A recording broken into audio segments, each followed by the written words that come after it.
हाँ मैं भी कॉकरोच सिस्टम तेरी खराब मेरी बदली। दोस्तों आज हम बात करने वाले हैं उस नाम की जिसने कुछ ही दिनों पर पूरे इंटरनेट पर तहलका मचा दिया। इंस्टाग्राम, ट्विटर, यूट्यूब, रेडिट हर जगह सिर्फ एक ही नाम ट्रेंड कर रहा था, कॉकरोच जनता पार्टी यानी सीजीपी। कुछ लोगों के लिए यह सिर्फ एक मजाक था, कुछ लोगों के लिए मीम, लेकिन लाखों युवाओं के लिए ये एक गुस्सा था, फ्रस्ट्रेशन था, सिस्टम के खिलाफ आवाज थी। लेकिन आखिर ये कॉकरोच जनता पार्टी है क्या और इस पार्टी को बनाया कौन? लोग इसे इतना क्यों सपोर्ट कर रहे हैं? क्या ये सच में कोई पॉलिटिकल पार्टी है या सिर्फ सोशल मीडिया स्टंट है? और सबसे बड़ा सवाल, क्या ये सिर्फ कुछ दिनों का ट्रेंड है या आने वाले समय में बड़ा आंदोलन बन सकता है? आज की इस वीडियो में हम कॉकरोच जनता पार्टी की पूरी कहानी शुरुआत से लेकर अंत तक पूरे विस्तार में समझेंगे। इसलिए दोस्तों वीडियो को बिल्कुल भी स्किप मत करना और जो हमारे वीडियो पर नए हैं वीडियो को लाइक कर दे और चैनल को सब्सक्राइब कर ले। इस पूरी कहानी की शुरुआत हुई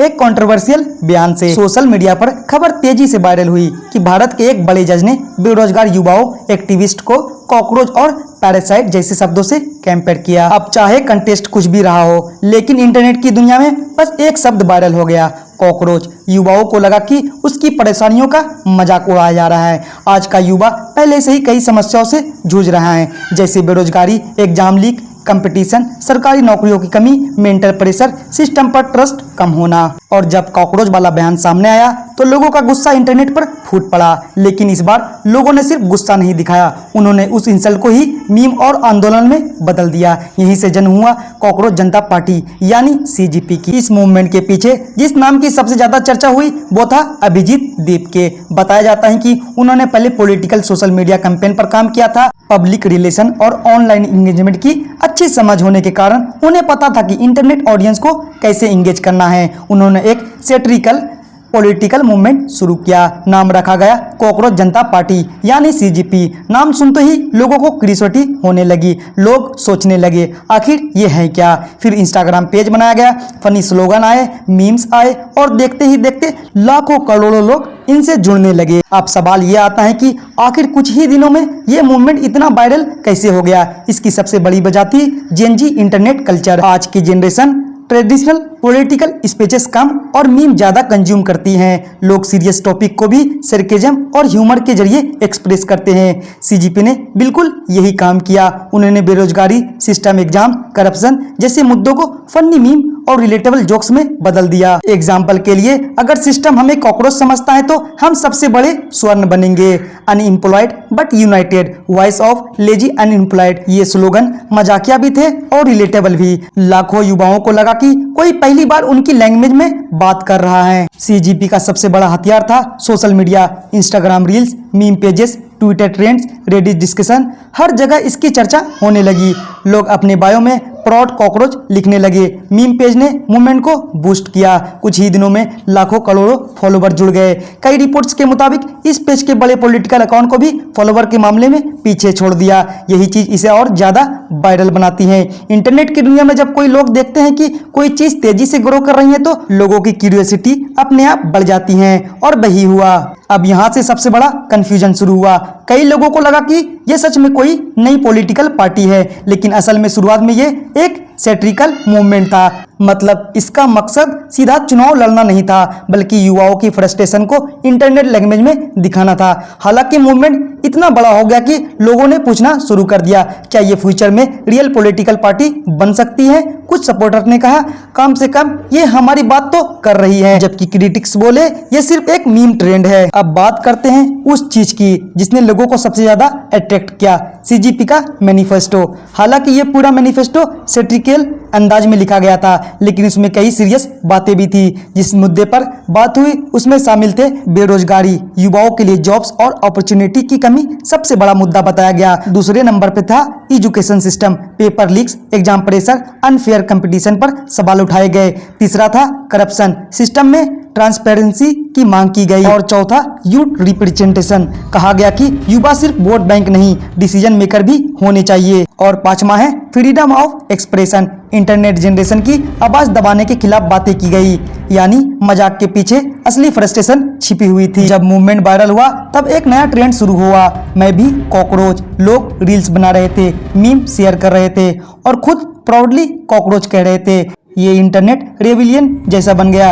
असल में लोग इंसल्ट को अपनाकर उसे पावर में बदल रहे थे। साइकोलॉजी में इसे रिक्लेमिंग इंसल्ट कहा जाता है। मतलब जिस शब्द से किसी को इंसल्ट किया जाए वही शब्द लोग अपनी आइडेंटिटी बना लेते हैं। सीजीपी इसी के साथ आगे बढ़ रही है। अब दोस्तों बात करते हैं सपोर्टर्स की। जो लोग सीजीपी को सपोर्ट कर रहे थे उनका कहना था कि ये मूवमेंट युवाओं की आवाज है। पहली बार इंटरनेट जनरेशन यूनाइटेड दिख रही है। ह्यूमर के जरिए सीरियस बात कही जा रही है। ट्रेडिशनल पॉलिटिक्स में फ्रस्ट्रेटेड लोग अल्टरनेटिव ढूंढ रहे हैं। कई लोगों ने इसे डिजिटल रिवॉल्यूशन तक कहना शुरू कर दिया। उनका कहना था कि पुराने पॉलिटिकल सिस्टम अब यूथ को रिप्रेजेंट नहीं करते। लेकिन दूसरी तरफ आलोचना भी शुरू हुई। क्रिटिक्स का कहना था यह सिर्फ मीम ट्रेंड है, कुछ दिनों बाद लोग इसे भूल जाएंगे। इंटरनेट आउटरीच ज्यादा दिन नहीं टिकता, रियल पॉलिटिक्स मीम से नहीं चलती। कुछ लोगों ने यह भी कहा कि सोशल मीडिया फॉलोवर्स होना और ग्राउंड रियलिटी को सपोर्ट होना अलग चीज है, क्योंकि इंटरनेट ट्रेंड बहुत तेजी से आते हैं और खत्म भी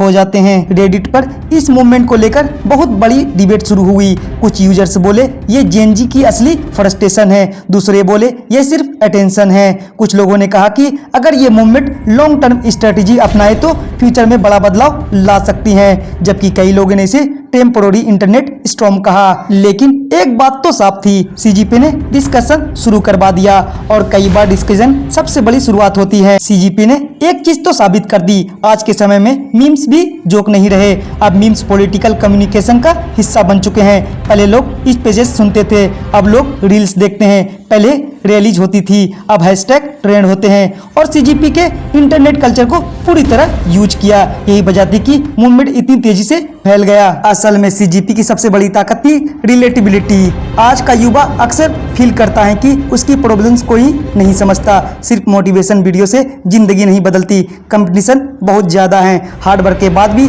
सक्सेस गारंटी नहीं। जब सीजीपी ने ह्यूमर के जरिए यही बातें कही तो लोग इंस्टेंटली कनेक्ट हो गए। लोगों को लगा कि ये मूवमेंट हमारी लैंग्वेज बोल रही है। आज की दुनिया बदल चुकी है। अब मूवमेंट्स सिर्फ सड़कों पर नहीं होते, इंटरनेट पर भी होते हैं। हैशटैग मीम्स, रील्स और वायरल ट्रेंड अब पब्लिक ओपिनियन बदलने की ताकत रखते हैं। अरब स्प्रिंग से लेकर मॉडर्न मीम्स पॉलिटिक्स तक इंटरनेट मूवमेंट कई बार रियल वर्ल्ड इंपैक्ट डाल चुके हैं। सीजीपी उसी की नई डिजिटल पॉलिटिक्स का एग्जाम्पल बन गई है। अगर गहराई से देखा जाए तो सीजीपी का सबसे बड़ा मैसेज यही है, youth want to be heard. युवा चाहते हैं कि उसकी समस्याओं पर बात हो, उन्हें सिर्फ लेजी जनरेशन ना कहा जाए, उन्हें अपॉर्चुनिटी मिले और उन्हें रिस्पेक्ट मिले। तो दोस्तों यही थी कॉकरोच जनता पार्टी की कहानी। एक ऐसा मूवमेंट जो एक कंट्रोवर्शियल बयान से शुरू हुआ, मीम बना, फिर इंटरनेट रिवॉल्यूशन जैसा दिखने लगा। कुछ लोग इसे जोक मानते हैं, कुछ इसे यूथ रिवॉल्यूशन मानते हैं। कुछ लोग कहते हैं कि अभी भी कंफ्यूज्ड हैं, आखिर ये फ्यूचर में होगा क्या। लेकिन एक बात तो तय है, सीजीपी ने यह साबित कर दिया कि आज का युवा अपनी बात रखने के लिए नए तरीके इस्तेमाल कर रहा है। अब सिर्फ स्पीचेस नहीं, मीम्स भी पॉलिटिक्स बदल सकते हैं। अब सिर्फ रैलीज नहीं बल्कि रील्स भी आवाज बन सकती हैं। और शायद यही वजह है कि कॉकरोच जनता पार्टी इतनी तेजी से वायरल हो गई। अब दोस्तों आप बताओ, आपको क्या लगता है, क्या सीजीपी सिर्फ कुछ दिनों का ट्रेंड है या फ्यूचर में कोई बड़ा बदलाव ला सकती है? अपनी राय कमेंट में जरूर बताना। वीडियो पसंद आए तो वीडियो को लाइक करो, चैनल को सब्सक्राइब कर लो और बेल आइकन दबा लो। मिलते हैं अगली वीडियो में, तब तक के लिए अपना ख्याल रखिए और खुश रहिए।